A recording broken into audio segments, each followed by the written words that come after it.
Welcome, my dear people, for the first prep grade. That's our first time to meet this semester to have the first lesson, which is a chemical combination. And also we have divided this lesson into two parts, which the first part is the part of today, which is the atom and ion. النهارده ان شاء الله هنبدا اول درس، احنا قسمناه مع بعض عشان الوقت ما يسمحش ناخد الدرس كله. هنتكلم النهارده عن موضوع مهم قوي هو atom and the ion. كلمه ion يمكن اول مره نسمعها، عايز نعرف يعني ايه هي ion، لكن هي ملهاش ترجمه، ترجمتها بالعربي هي الايون. طب what is the difference between the atom and the ion that we will study today. So now let's start the difference between the atom and the ion by let me remind you the samples of the atom which we have studied the last semester. So now we have studied many samples of the atoms such as that hydrogen H, helium He, lithium Li, carbon C, oxygen O, nitrogen N. طبعا بفكركم تاني السامبل حاجة مهمة جدا جدا في الساينس أو في الكيمستري، هي مستمرة معانا يعني forever، مش بس في البريب ستيج، هي كمان في secondary ستيج، حاجة مهمة جدا. وفكركم تاني برضو ان السامبل must be capital the first letter and small in the second letter if exist. لو السامبل فيه حرفين يبقى لازم يكون الحرف الأول capital والتاني small، لكن هو لو already one letter حرف واحد بس sure بيكون capital letter. Again hydrogen H, helium He, lithium Li, carbon C, oxygen O, nitrogen N. Chlorine Cl, argon Ar, potassium K, calcium Ca, iron Fe, copper Cu. بفكركم برضه تاني ان في بعض السامبلز يمكن تكون غريبه شويه عن اسمائها لان هي already extracted from the Latin name، هي يعني واخدينها من الاسم اللاتيني such as potassium هو اسمه كاليوم، كمان زي الصوديوم هو اسمه ناتريوم، فعشان كده قلنا Na مش S. بوتاسيوم قلنا K لان هو اسمه كاليوم مش B. كمان iron هو اسمه ferric يبقى Fe.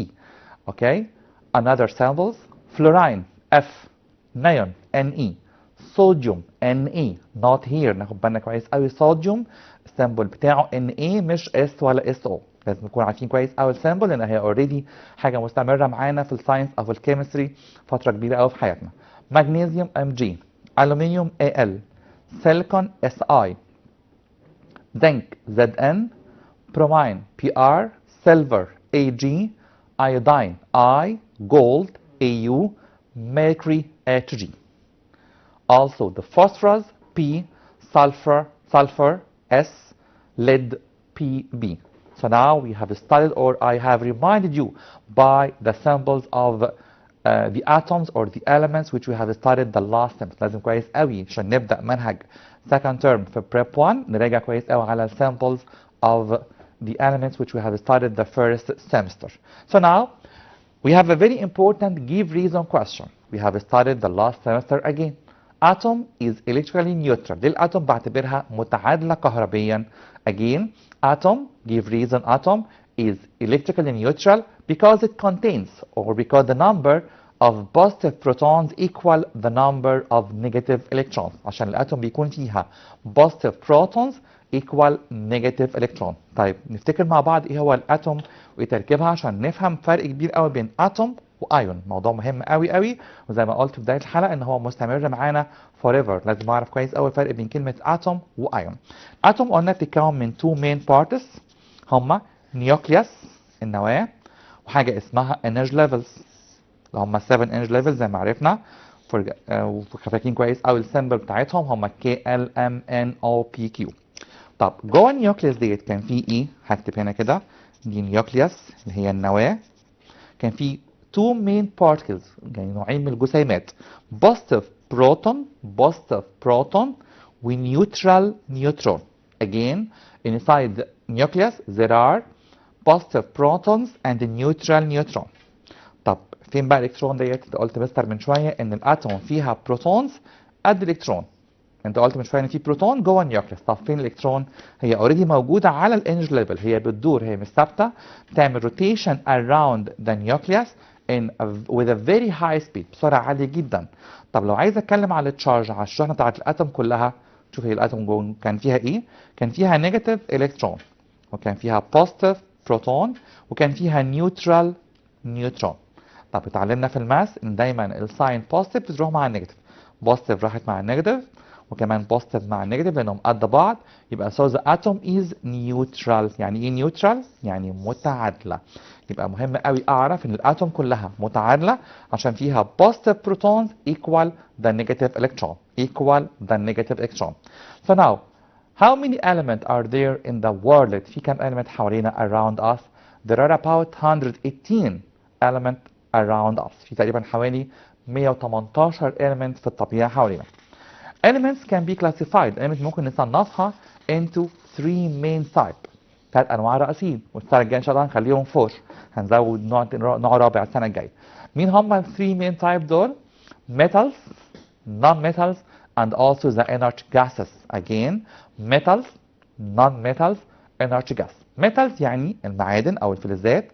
Non-metals الحاجات اللي هي مش معادن أو مش فلزات، عكسها تماما.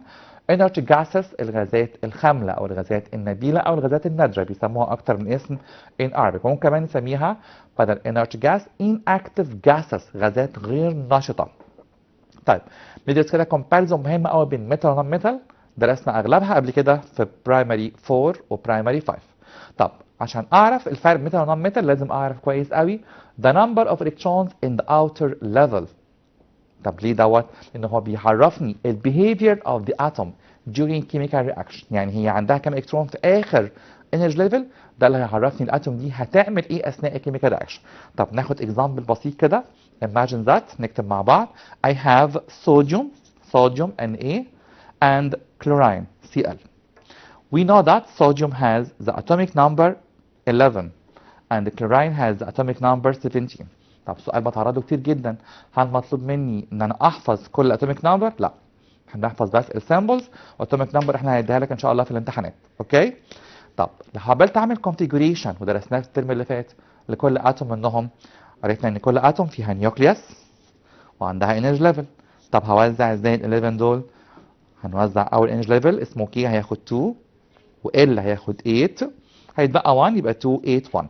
اوكي؟ 2 8 1. طب Cl17 هوزعها ازاي؟ برضه في نيوكليوس، اول انرجي ليفل هياخد 2 والتاني دايما بياخد 8، كده بقوا 10، هيتبقى 7 نحطها في الانرجي ليفل التالت. دايما عارفين كويس قوي ان اول انرجي ليفل بياخد 2 والباقيين كلهم 8 8 8 and so on. So now I have 1 electron. هنا عندي 1 electron بس في الصوديوم في الاخر خالص، وهنا 7. طب كل واحد فيهم عشان يكمل نفسه يوصل للنيرست انرجي جاس، يعني نفسه يبقى عنده 8، ده ممكن يعمل ايه؟ قدامه حاجه من اتنين، يا اما يعمل لوز 1 يخسر 1 ده خالص، في كده هيبقى عنده 8 في الاخر، او يعمل جين 7. which one is easier؟ مين اسهل؟ يعمل لوز 1 ولا جين 7؟ طبعا لوز 1 اسهل.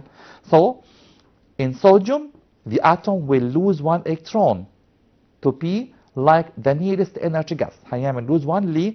عشان يبقى شبه الانرجي جاس، يبقى كامل عشان يكمل نفسه. طب في حاله الكلوراين هي عندها 7، طب قدامها حاجه من اتنين برضو، يا اما تعمل gain 1 او lose 7. which one is easier؟ sure gain 1.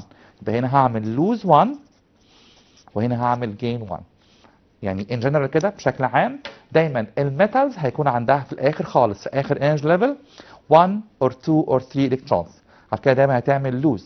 لكن النون ميتال دايما هيكون عندها more than 4 electrons 4 5 6 7، عشان كده دايما النون ميتال هتعمل جين الكترون. يبقى عشان نفرق بين ميتال والنون ميتال لازم نعرف كويس قوي كل واحد فيهم عنده كام الكترونز in the outermost energy level، كام الكترون في اخر energy level. For example metals have 1 or 2 or 3 not more than this، مش اكتر من كده. اي ميتال في الدنيا كلها لو عملنا له configuration هنلاقي عنده 1 او 2 او 3، لكن النون ميتال هنلاقي عندها 4 5 6 7 اكتر من 4، او يعني equal 4 and more than 4. طيب هتعمل ايه بقى عشان تكمل نفسها او تبقى زي الانرت جاز؟ هتعمل جين الكترون. طب نعمل بقى كومباريزون مهم قوي كده بين ميتال ونون ميتال، وهنراجع اللي درسناه في برايمري 4 وبرايمري 5 ويمكن كمان في برايمري 6 عشان يعني الدرس كده يبقى كله in general عرفنا ايه الفرق بين ميتال ونون ميتال. First comparison between metal and non-metal is that luster. luster يعني اللمعان أو البريق. مين في الاثنين عنده luster؟ Sure, metals. Metals have luster or shiny. Metals again they have lusters and they are shiny. So what about non-metal? Non-metal, they don't have luster. They aren't shiny. هم ما عندهمش لمعان. So now the state at room temperature، حالتهم في الغرفة العادية أو في حالة الغرفة العادية. يعني في الجو اللي احنا موجودين فيه ده، حالة الميتال إيه؟ كل الميتال solid except mercury which is liquid. واحد بس هو اللي مش solid، هو الميركوري، وعارفينه كويس قوي، درسناه في primary 6 in the thermometer. Again all metals are solid except mercury. طب النون metals لا، فيها solids زي السلفر او الكول او الكربون يعني، liquid زي البرومين، gases زي الاكسجين، نيتروجين، هيدروجين and so on. So again we have compared between metal and non-metal. Metals are shiny and all of them are solids except mercury. Non-metals are not shiny, don't have luster, and they are solids, liquid and gases. So now another point of comparison, conductivity of heat، توصيل الحرارة. All metals are good conductors of heat. كل الميتال عارفين كويس قوي انها بتوصل الحرارة such as iron, copper, aluminum and so on. So what about non-metal? Non-metal they are bad conductors of heat، ما بتوصلش الحرارة. Conductivity of electricity، توصيل الكهرباء. They are good conductors of electricity، هي موصل جيد جدا للكهرباء. كل الميتال طبعا، لكن النون-metal no they are bad conductors of electricity except، في exception هنا مهم قوي، كربون او جرافيت، عشان كده استخدمناه inside the dry cells داخل البطاريات. يبقى كل النون-metal ما بتوصلش الكهرباء الا الكربون او الجرافيت، ممكن نسميه كربون او جرافيت او كول، نفس الثلاث تسميات، هم حاجه واحده، هم عنصر الكربون او عنصر الفحم. Again metals are good conductors of heat and electricity. Non-metals are bad conductors of heat and electricity except carbon or graphite. كل الكلام ده درسناه في برايمري 4. انا عارف كتير قوي دلوقتي بيقولوا الحاجات دي اوريدي احنا درسناها قبل كده. طب ايه الجديد بقى السنه دي ان شاء الله؟ كيميكال اكتيفيتي، النشاط الكيميائي. هل كل الميتالز والنون ميتال بيعملوا رياكشن؟ اه طبعا اغلبهم. طب بيحصل ازاي الرياكشن دوت؟ هل بيعمل لوز الكترون ولا جين الكترون؟ بيقول لي كده ان الميتال دايما يكون عندها رقم صغير شويه، عشان كده هقول عليها they tend to lose electrons and change into positive ion. طب tend to lose دي وعرفناها من شويه، لكن ايه حكايه positive ion؟ هنعرفها بعد شويه. again tend to lose يعني هي بتميل انها تفقد الكترون اثناء الكيميكال رياكشن وتحول لحاجه اسمها positive ion. هنعرف برضو بعد شويه يعني ايه positive ion. طب بالنسبه للنون ميتال they tend to gain electrons and change into negative ion. tend to gain عرفناها يعني بتميل انها تعمل gain الكترون، بتكسب الكترونات وتحول لحاجه اسمها negative ion. طب now let's study the main difference between them in a very easy example. ناخد example كده مهم مع بعض، نكتب مع بعض ايه الفرق بينهم. Okay. For example I have sodium as I said before 11 and chlorine 17. Okay. I want you now sodium 23 here and chlorine 35. طبعا ده الماس نمبر ودرسناه برضو الترم اللي فات. I want you now to give me the mass number, atomic number, number of electron, number of protons, number of neutrons in each one of them. Mass number, atomic number, electron, proton, neutron. نحل مع بعض كده. الماس نمبر هو الرقم اللي فوق، الرقم الكبير 23. atomic number هو اللي تحت. اوكي. وقبل ما اشيل ايديا atomic number هو الكترون هو بروتون. كان في definition حلو قوي الترم ده كان بيقول لي كده. كان بيقول لي كده atomic number is the number of electrons or protons. يبقى atomic number ده هو الكترون وهو بروتون، بس الفرق الوحيد بينهم ان دي بتكون نيجاتيف تشارج ودي بوزيتيف تشارج. اوكي. نيجاتيف تشارج وبوزيتيف تشارج. So what about the neutron؟ ازاي بيجيب نيوترون؟ هو الرقم اللي فوق الماس نمبر minus atomic number. يبقى 23 minus 11 equal 12. طب لو حبيت اعمل نفس الكلام ده للكلورين، كلورين الماس نمبر هو الرقم الكبير اللي فوق 35، atomic number 17، وهو نفس الرقم في الالكترون والبروتون، بس الفرق الوحيد بوزيتيف او نيجاتيف سوري وبوزيتيف. What about neutron؟ 35 minus 17 equal 18 neutron. So now what is the difference between them؟ واحد يقول لي خلاص احنا كده عرفنا ان الصوديوم ميتال. طب ليه؟ اصله عنده في اخر انرجي ليفل 1 الكترون، وانت قلت لنا مستر ان لو في 1 او 2 او 3 يبقى ده ميتال. اوكي. طب ايه اللي يعرفني كمان ان هو ميتال؟ انه بيعمل لوز الكترونز، بيعمل فقدان الكترونات. ليه؟ عشان يبقى اخر انرجي ليفل عنده completely filled، او زي ما كنا بنسميها السنه اللي فاتت او الترم اللي فات سوري saturated، يعني مشبعه. يعني اخر انرجي ليفل عنده يكون فيه 8 فور اكزامبل، يعني imagine that يكون كامل، ما يكونش عنده رقم اقل من 8. So now what about sodium؟ نكتب مع بعض كده ايه اللي يحصل للصوديوم وايه اللي يحصل كمان للكلوراين. اوكي؟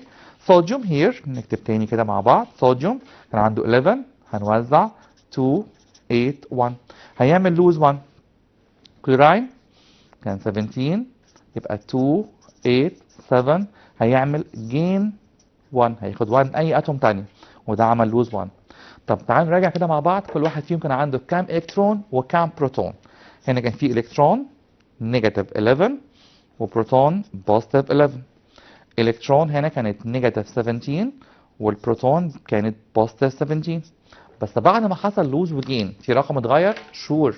مين هو الرقم اللي اتغير؟ هو الكترون بس. طب ايه اللي حصل الكترون هنا؟ ما بقتش نيجاتيف 11، بقت نيجاتيف 10 لانه عمل لوز 1. في الحاله دي هسمي الاتوم اللي بيحصل لها لوز هسميها بوزيتيف ايون. يبقى ايه معنى كلمه ايون؟ هي اتوم حصل لها حاجه. حصل لها حاجه زي ايه بقى؟ لوز او جين. again يعني ايه كلمه ايون؟ is the atoms that lose or gain electrons or more during chemical reaction. يبقى تاني ايه معنى ايون؟ هي اتوم حصل لها حاجه معينه اثناء chemical reaction. For example the atoms that lose electrons such as metals they will be called هنسميهم positive ion، يعني ايون موجب بالعربي كده. يبقى كلمه ايون ملهاش ترجمه لكن نفهمها. ايون يعني اتوم حصل لها lose او gain electron.